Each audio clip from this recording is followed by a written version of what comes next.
Hello मेरे प्यारे बच्चों, आज जैसा कि देखेंगे त्रिभुज की तीसरी प्रमेय। लिखा है दो त्रिभुजों के संगत कोण बराबर अर्थात समान कोणिक हो तो त्रिभुज समरूप होते हैं। जैसा कि दो सीख लिया था, आज सीखेंगे तीन। ये प्रमेय पढ़ रहे हैं। प्रमेय में भैया चार चीजें होती हैं। पहला दिया है, दूसरा आपका सिद्ध करना, दूसरा आपका क्या होता है सिद्ध करना है, तीसरा आपका क्या होता है रचना, चौथा क्या होता है उत्पत्ति।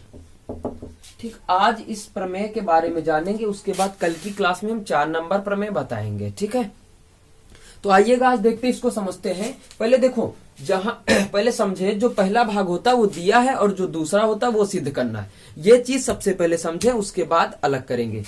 जैसे दिया है, यह दो त्रिभुजों के संगत कोण बराबर अर्थात समान कोणिक, यानी समान कोणिक मतलब बराबर।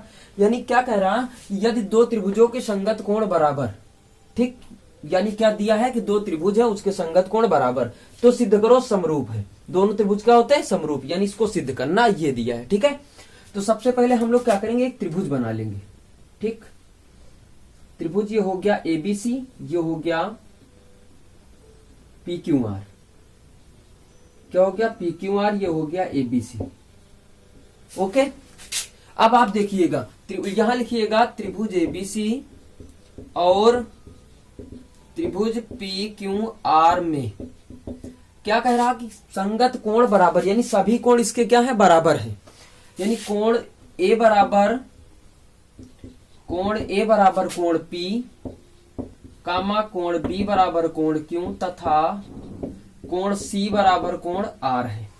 ठीक बच्चा, इतनी बात तो हो गई। अब सिद्ध क्या करना है आपको, दोनों त्रिभुज क्या होते हैं समरूप, यानी त्रिभुज ABC समरूप त्रिभुज PQR।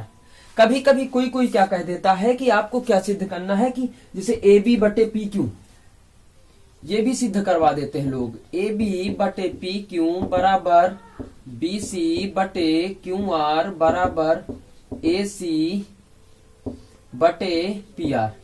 कभी कभी ये सिद्ध करवा दिया जाता है, और जब ये आ जाता है तो ये बराबर हो ही जाता है, क्योंकि जब त्रिभुज दोनों समरूप होते हैं तो उनकी संगत भुजा अनुपात में बढ़ जाती है, और जब अनुपात में बढ़ जाती है तो त्रिभुज समरूप होते हैं। जस्ट विपरीत होता है भाई। रचना में क्या लिखोगे कि D और E बिंदु, या ऐसे लिखोगे त्रिभुज PQR में बिंदु D और E इस प्रकार है कि AB बराबर PD, यानी यहां पे आप दो बिंदु लोगे जो इस रेखा के बराबर, यहां पे बिंदु लोगे, इस रेखा के बराबर D हो जाएगा और इस रेखा के बराबर E हो जाएगा। ठीक, तथा क्या लिखोगे कि AC बराबर PE है और DE को मिलाया। क्लियर हो गई बात, इसको आप क्या करोगे मिला दोगे आप। ये बात क्लियर हो गई, यानी ये वाली रेखा इस रेखा के बराबर, ये वाली रेखा इस रेखा के बराबर, हमने ऐसा बिंदु ले लिया है।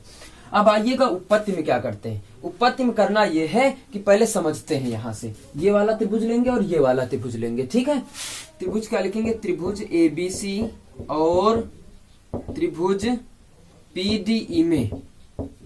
अब बात यहाँ पे समझते हैं, ये कोण इस कोण के बराबर है, यानी कोण A बराबर कोण P, ये वाली भुजा इस भुजा के बराबर है। रचना से कोण A बराबर कोण PD, ठीक, और कोण AC बराबर कोण PE, ये तो आपका दिया है। ठीक, ये आपका दोनों पॉइंट रचना से हो जाएगा। कहां से हो जाएगा, रचना से भैया।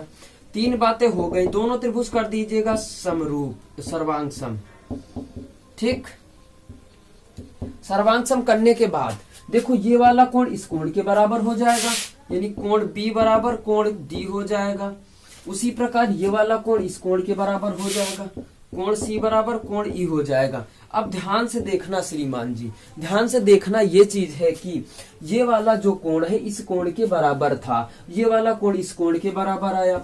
ध्यान से देखिएगा कि जब ये वाला कोण, देखो कोण B था जो D के बराबर है, ठीक, और जो B जो आपका दिया था Q के बराबर है, तो देखो कोण B बराबर कोण D अभी आपने निकाला, और जो दिया था कोण B बराबर कोण क्या दिया था Q।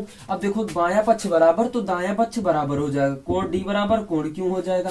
इसी प्रकार मैं बात करूं अगर इसकी, कोण C बराबर कोण E निकाला, और कोण C बराबर जो आपका दिया था ये कितना दिया था, कोण R दिया था, ये बराबर तो ये बराबर हो जाएगा, कोण, हाँ कोण E बराबर, कोण E बराबर कोण कितना हो जाएगा, R हो जाएगा। ठीक भैया, बात समझ में आ गई ना तुम लोगों के, कोई दिक्कत वाली बात नहीं रहनी चाहिए, आ गई।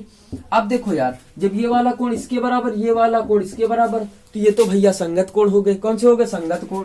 कौन से कोण हो गए, ये दोनों जो कोण हो गए ये वाले, ये संगत कोण हो गए।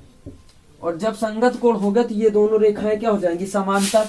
यानी क्या लिखोगे कि DE समांतर, DE समांतर QR हो गया, DE समांतर QR हो गया। तो आप थेल्स प्रमेय पढ़ो, भुजाएं अनुपात में बांट लीजिएगा इनको, ठीक है।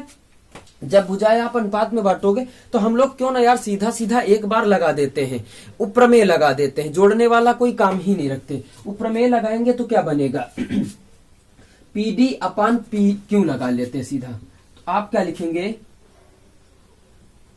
PD अपान PQ बराबर PE अपान PR। यहां क्या लिखेंगे कि मूलभूत, या इसे लिख लो, थेल्स प्रमेय के, थेल्स प्रमेय के उपप्रमेय से, उपप्रमेय से, मूलभूत समानुपातिक उपप्रमेय से, ठीक है।